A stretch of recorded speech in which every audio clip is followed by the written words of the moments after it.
thanks for coming to the Halloween party. So we wanted to unveil for all of you guys an interactive experience that we've been building for the past couple of months. A lot of people on the team worked on it. Markham's team was obviously really instrumental, and then Tara did all of these incredible illustrations. So we have Rose Evelyn here. I'm going to read you a couple of words about her. She's a journalist who covers how humans tangle with science and technology. Her work has appeared in the Scientific American, the New York Times, The Atlantic, Fusion, 538, and soon Vocative.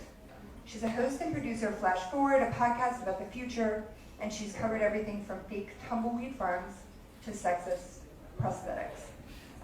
So if you look in your bags, you'll find these little cards that say A and B. And since this is an interactive experience online, you can go through it kind of like a choose your own adventure, but here we're all going to get to play along together. I'll turn this over to you. Thank you. Hello. I know that you have drinks in your hands and you're going to be trying to hold these cards, so I will be patient with you, don't worry. So this is a choose your own path game. Fun fact, you cannot use the phrase choose your own adventure without being contacted by the choose your own adventure books and them telling you that you need to remove your tweets, which I had to do. They are very aggressive about that copyright. So this is a choose your own path game that you will all be playing with me.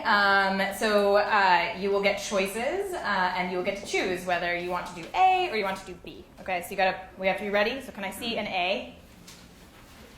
She's ready. Good. Okay, can I see a B? Excellent. Nice work. That's about it. It's very simple. What's going to happen is you're going to hear a story. Liz is our great narrator, and she's going to read a story for you. We're going to come to a choice, and you're going to get to choose what happens in the story. So we'll practice now with a story. So let's say you are walking here, and it's raining. Thank you all for coming out in the rain. I appreciate it. And you're kind of late, and you have your New York City face on, where you're like, "Don't talk to me ever." And a woman comes out of nowhere, and she's wearing this beautiful gold dress, and she reaches her hand out to you, and she says, "Come with me." Do you A, go with her, or do you B, continue on to where you're going? Okay, and this is the part where I very scientifically decide what the room wants to do. And so you have picked A, so you're going to go with this woman. And I like that. Fortune favors the bold, as they say at Sleep No More. But yeah, feel free to choose whatever you want. We're going to explore what happens in this weirdo future. So welcome to your date with Jeff. Yeah.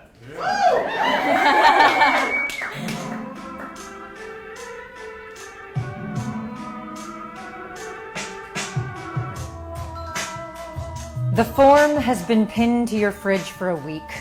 It's simple. Just a few check boxes, empty lines, checks. Check that you understand the terms and conditions, sign at the bottom. You wish you could ignore the form, but its presence is everywhere. Fox calls it the death paper. CNN calls it the longevity file. BuzzFeed is full of pro and con lists. 10 cats who just found out their death dates. ProPublica just released an investigation on the data centers that crunch your death numbers. Insurance companies call it the database life expectancy form.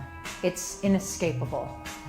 For such a big choice, the process is unassuming. Mail it, wait 2 weeks, get it back with a nice, neat little date printed at the top.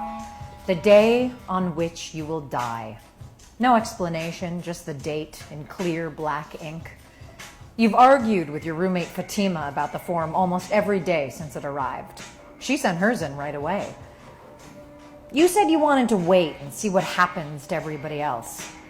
But how would you know when the time was right? And do you really think you'll be able to resist once everybody else knows?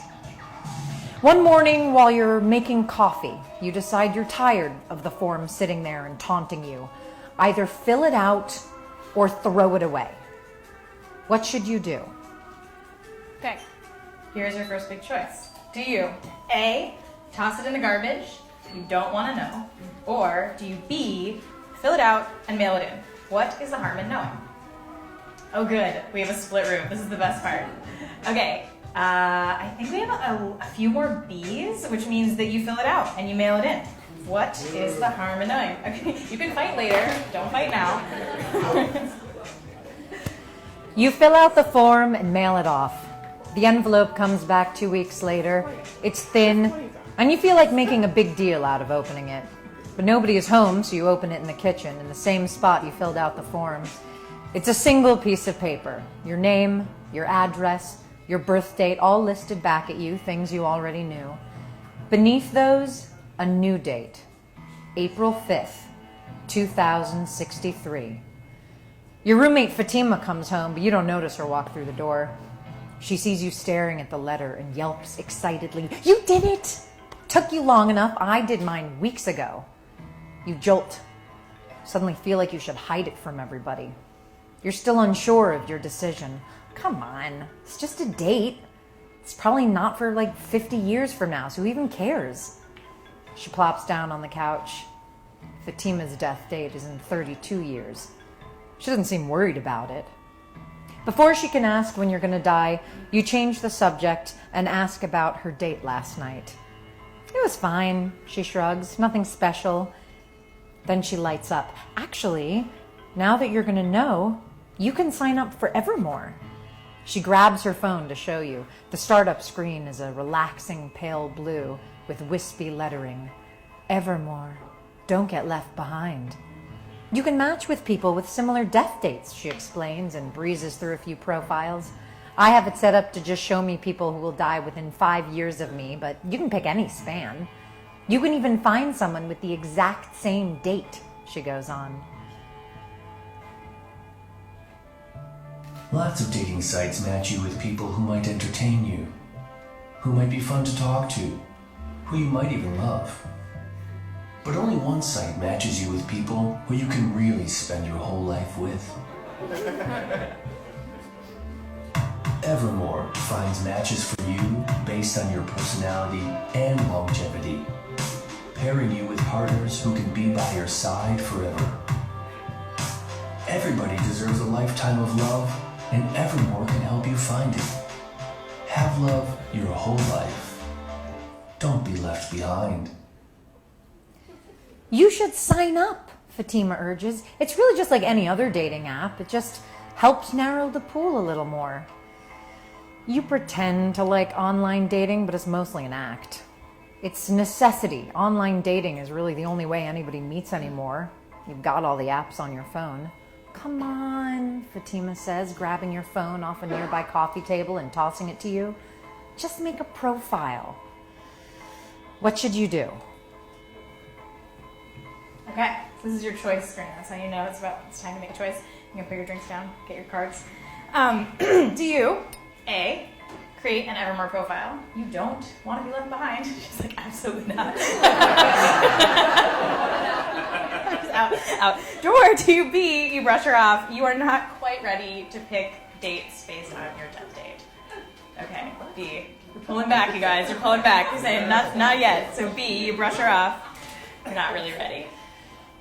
You're not quite ready to pick romantic partners based on death date. You put Fatima off, brush off her attempts to get you onto Evermore. You'll come around eventually, she says, just like you did with the form. You're a chrono now. She walks into her room to get ready for work. You pledged to never call yourself a chrono. You would have gone with Reapers, but that name was taken already by the trolls who submitted forms for people who didn't want to know. You've heard of people opening the unwanted letters and sliding them, death dates circled in red under people's doors. Fatima pokes her head out of her room and tosses a box at you. Hey, I got a free one of these from work. You can use it now, she yells.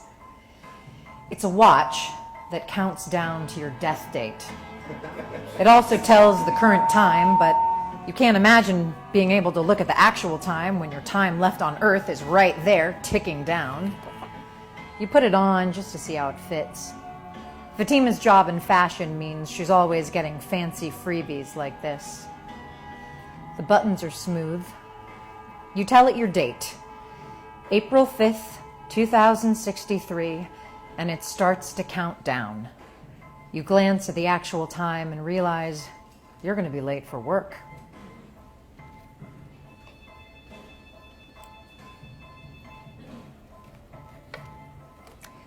Death mania has gripped the world. At the office, it has been all anybody talks about for weeks. The office had split between chronos and anti-chronos, at times acrimoniously. Amina and Liam haven't spoken for days. You don't tell anybody that you chose to find out. You still don't really know how to explain your choice. Your phone buzzes. Fatima wants to get drinks after work. You text her back, sure, where? She sends you a pin, a bar in a strange neighborhood, which means she's up to something.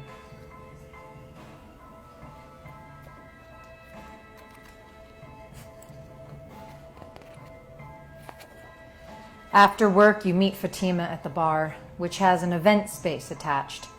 Everybody there is older than you and dressed way nicer. You give her a look. I know, but I promise this will be interesting, she says and hands you a whiskey ginger. It's not like you have anywhere else to be. She brought you to a pitch slam. Startups pitch apps and devices. You and Fatima used to go to these all the time together in college because they usually have open bars and snacks. You watch several pitches, most of them are about death. Then the big finale. Fatima elbows you. This is the one she actually wanted to see. A middle-aged woman in a terrific jumpsuit comes out onto the stage. Her hair is dyed silver. She looks like a futuristic flight attendant. You want to go where she's going. She smiles and starts her presentation. Warm string music starts playing. She pauses between each sentence as nostalgic photos slide across the screen. Kids at the beach, graduation, the birth of a kid, a barbecue, a camping trip.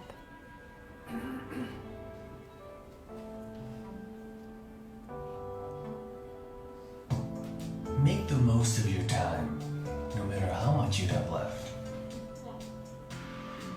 Make it yearbook. We never forget the moments that matter most, she says. We pin them to our feeds. We share them with everyone, and we dream of how to make more of them, no matter how long we've got left. At Yearbook, we can help you build the perfect life with whatever time you have left. She looks out into the audience. Sir, where have you always wanted to travel to? Fiji, he says. The crowd laughs.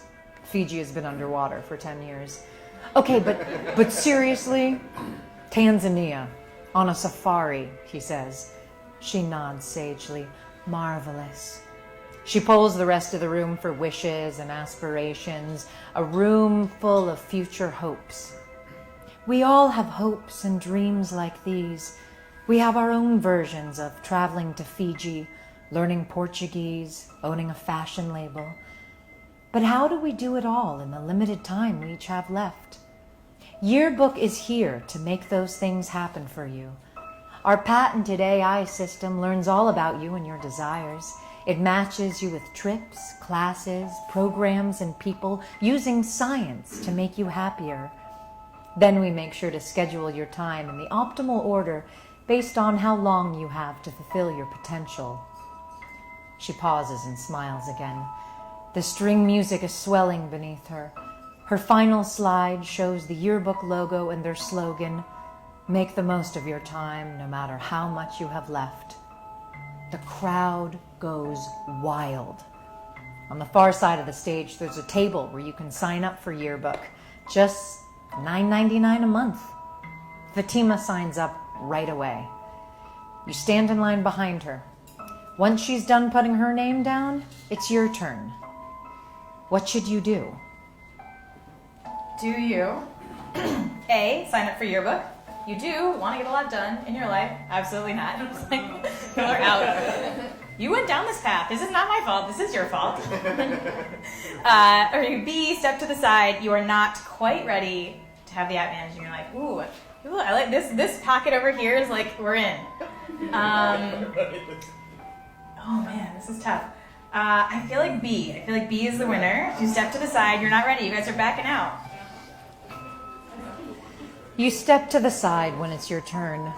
You're not ready to empower an app to schedule the whole rest of your life. When you and Fatima argued about the forum, this was something you said over and over again.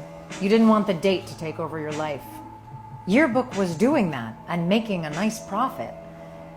Over the next 6 months, you watch as Fatima becomes more and more obsessed with Yearbook. It signs her up for classes and trips and meet and greets. One night, you're sharing some leftover Chinese food at the kitchen counter. She's unusually quiet. You know something's up. Eventually, she breaks the silence. So, Yearbook wants me to move out, she says. You keep eating your cold noodles. It says that I could optimize my commute and travel time to classes and stuff if I lived somewhere else. You can tell she's only telling the half-truth. Yearbook thinks I'm a bad roommate, you suggest. Fatima laughs, but she also sounds tired. It does. It thinks I should live alone. How dare this app tell her what to do? You two had lived together for years. You'd been best friends for even longer. But recently, you'd barely seen her. Yearbook never scheduled time for your friendship. Seemed unable to quantify what you two had, what you got from each other. Fuck Yearbook, you say. Fatima fiddled with her phone. The screen was on, glowing with that familiar home screen. She looked so tired. You hadn't really seen her enough to notice, but now you could see it beneath her eyes. Fatima, I think you should quit Yearbook. I think it's doing bad things to you. I'm doing everything I ever wanted. She sounded like a commercial on ketamine. You grab your bag and fish out a flyer you had been handed on your walk home. Come to this with me, you say, shoving it in her hands. Fatima puts her phone down and unfolds the paper. It's a therapy program for people who've chosen to know their death dates, people who specialize in helping chronos cope with their constant thoughts of death, constant planning, and their constant fear. You had been running when you heard the podcast episode, an interview with some woman who founded a private practice, and you cried through the whole thing. You hadn't told anyone about your anxiety, your obsessive thoughts about death, your sudden fear of strangers, all the things she was describing in her patients. You weren't crazy. This was what chronos go through. You made a mental note to make an appointment and then forgot about it. Come to me. Come with me to this just once, and if you hate it, we can never go again. Fatima is crying, but she nods. You pull up your health app and scan the code on the flyer. Tomorrow at 6:45, you ask? Fatima nods. You know she normally has Portuguese then, but you don't mention it. She folds the paper idly and wanders off into the bathroom to wash her face. While she's gone, you take her phone, still unlocked, and delete the Yearbook app. She'll probably scream at you, and you would never have considered touching her phone before tonight, but it's worth it. You part ways for the evening in silence. As you're laying in bed in the dark, you visualize your death date, something you've been doing for a while, looking up at the ceiling and picturing the letters and numbers spilling out before you. Sometimes they're fuzzy, sometimes they're sleek and cursive. Sometimes they're brightly colored. Sometimes they're so faint you can barely see them.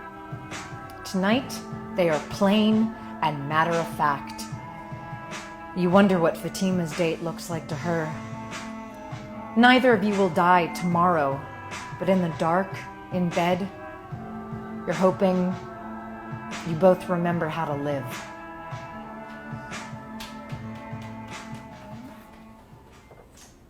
The end.